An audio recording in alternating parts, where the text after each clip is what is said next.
بسم الله الرحمن الرحيم والصلاة والسلام على أشرف المرسلين. أما بعد، أخوكم بالقاسم يحييكم في فيديو جديد نتناول فيه موضوع وثيقة سرية من CIA، التي تم نشرها مؤخرا، وكنت حاب نوريها لكم لما فيها من أهمية، وتعطينا بعض المعلومات على تاريخ الجزائر أيضًا. فذاك الوقت هذه ال ال يعني ال le document هذا date du 23 août 1957. وتقدروا تقراوه، على كل حال درت مقال تلقاوه في صندوق الوصف دائمًا، ونقرا لكم هذا المقال. رفعت وكالة الاستخبارات الأمريكية مؤخرًا سرية عن وثيقة مؤرخة في 23 أغسطس 1957، وهي وثيقة تفصل المناطق المنتجة للنفط في الجزائر، وتحدد الخطة الفرنسية للجزائر ما بعد الاستقلال. تقدروا تشوفوا، نوري لكم الوثيقة هذه. تشوفوا لهنا في الخريطة هذه لي زون وين كاين البترول، من الجهة تاع ليبيا، أيضًا حسيم سعود، حسي رمل، وأيضًا هذه الناس ما على بالهاش لا زون هذه لا بوند راكم تشوفوها ما بين لا لينيا A B. جو في زومي هنا كي تشوفوها أحسن. هذا المنطقة هذه، وهذا هو الموضوع تاع الفيديو. لا ligne B هي الحدود، واد درعا الحدود الآخر، ولا ligne A هذه لا زون هذه فيها البترول. هذا لو باسان نتاع تيندوف فيه بترول غير مستغل حاليًا، مي كاين بترول وبكميات مهمة. فوالا، وهذا هو الموضوع تاع الحلقة نتاعنا. هذه تحتوي هذه الوثيقة على المعلومات الآتية: كانت فرنسا ترغب بالاحتفاظ بالصحراء الجزائرية بأي ثمن، وكانت تخطط لتقسيمها إلى ولايتين. نقطة رقم 2: لم تكن فرنسا تنوي مَدّ أنابيب الغاز والنفط إلى الشمال، ما كانتش حابة تجوّز تيوات تاع الغاز للشمال، لأن كانت على بالها أن الجزائر راح تستقل، وكان الرهان نتاعها هو أن الجزائر تدّي الشمال والجنوب يبقى لها. ولهذا كانت فرنسا على اتصال مع إسبانيا، وكانت تريد فرنسا تمرير البترول اللي كاين في الجزائر، البترول والغاز، تمريره نحو الصحراء الغربية، ما كانت تسمى بالصحراء الإسبانية في ذاك الوقت. وهذا معلومة مهمة، ونظن أن الكثير من الناس ما كانوش على بالهم بهذه المعلومة. كاين أيضًا نقطة أخرى مهمة، تشير أشارت هذه الوثيقة لمشاكل حدودية مع ليبيا.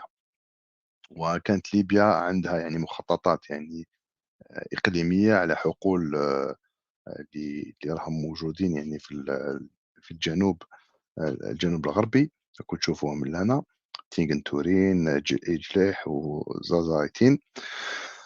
و حسب الوثيقة نتاع، ما على باليش ولا صح، حسب الوثيقة نتاع CIA تم دفع رشوة لرئيس الوزراء الليبي الأسبق في هذاك الوقت، اللي كان اسمه بن حليم، من أجل تسوية قضية الحدود بشكل نهائي.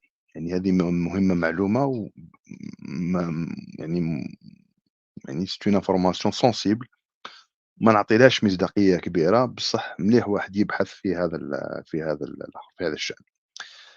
والمثير للاهتمام في هذه الوثيقة هو أن المناطق اللي تحتوي النفط في جنوب غرب الجزائر تتطابق بشكل غريب مع مطالب المقبور الحسن الثاني والتهامي القلاوي.